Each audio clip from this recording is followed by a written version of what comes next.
Dontae, just kind of take us inside the room. What's that battle like between you and Triquez, and how have you seen yourself grow in this year? It's a battle every day in practice, you know. I might forget some things that he might know. I might know things he don't know.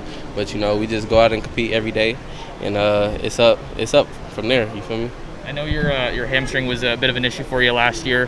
What's it like just kind of being back full go and getting that consistent groove? Honestly, it's a blessing just to be out here. You know, last year I dealt with some hamstring issues, couldn't really practice with the team. But now I feel like I done established my purpose in the defense, so it's nothing but a blessing. I think this competition's made you closer with Triquez. Oh yeah, me and Quez was already like family way before the competition, and now it's just, you know, we're going full throttle. So whoever wants it more, whoever gets it, we just gonna uplift them, you know. What do you think? Obviously, there's an opportunity for you both to play in games in certain situations. Maybe what are places where you think you thrive as opposed to where maybe he thrives? He's real good on his ball skills, like him working like blitzes and finding the ball. He's real good on that and using his hands, because we're both like long-legged corners, as I would say, you know. So he's good with his hand placements, and me, I feel like I gotta work that more in my eye control. With Fresno State, they do have some good receivers. One of the guys played at Washington before. The guy was a 4-star recruit. And you look at this group, are you ready to be tested a little bit? When I look at the group, I just got to reflect back on what's in our corner room. So we just worry about ourselves. You know, we know Fresno State has some good wide receivers, but we going to work here day in and day out just for Saturday. So all preparation.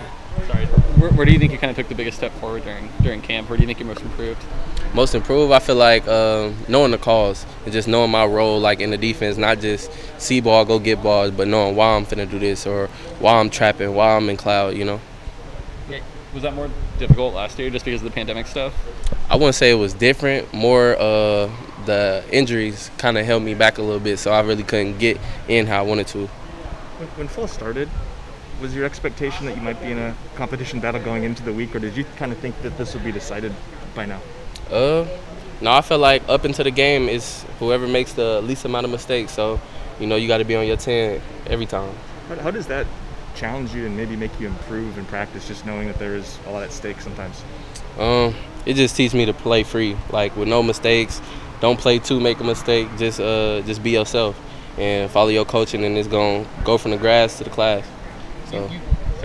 You came in 2020, but obviously, you know, couldn't really find a groove last year with injuries and everything. Do you kind of feel like you're like a true freshman, like kind of coming to all this for the first time? Yeah, in a way I do, because last year, you know, I didn't really get that time as a freshman, and it really was like a COVID year, so I'm back again feeling like a freshman. So I just feel like I got a lot to prove to a lot of people, and it starts this year. Going through that process of, you know, proving yourself, what's that transition been like to the college level for you? Maybe some areas that were maybe a little bit trickier for you to adjust to? The transition from high school to college, I mean, it really wasn't that big of a difference as far as like working, but this is like a grind. Like, this is a job. This is like, if you're not dedicated to it, then this is not for you. And I think one part of your game that's really fun to follow and, you know, zone in on is your speed. You know, obviously you got to have a lot of speed at corner. You're going against some top receivers just in practice. What's it been like competing against them, and how have they helped you grow? As they say, iron sharpens iron. So I feel like the best of the best, we go at it every day. So no matter what it is, I'm going to get better, he's going to get better, and we just getting better as a group. What is the coaching staff? What areas are they kind of looking for you guys to kind of win that battle? Is there one or two key things that you think will be really decisive there? I wouldn't say it's a specific thing. It's just who's flying to the ball, who knows their assignments, who's not messing up, you know, so that kind of thing. Wish you had a 7'2" wingspan like he does. That seems like that could be helpful. Oh yeah, most definitely, most definitely. How long are you? You feel like you have still long arms as well, though? Yeah, I got, I think 7 foot, 7'1", something like that. Okay, so you both are blessed with very, very long arms. How does that help at your position? And, I mean, I know obviously the ball's in the air, but at the line of scrimmage and press and stuff like that, does that help? Yeah, it's a blessing. Like in press coverage, I mean, you don't have to normally short arm DBs have to let them close space a lot of times, but with us, we got long leverage, so we could just, you know, shoot our hands, be independent. It's a blessing.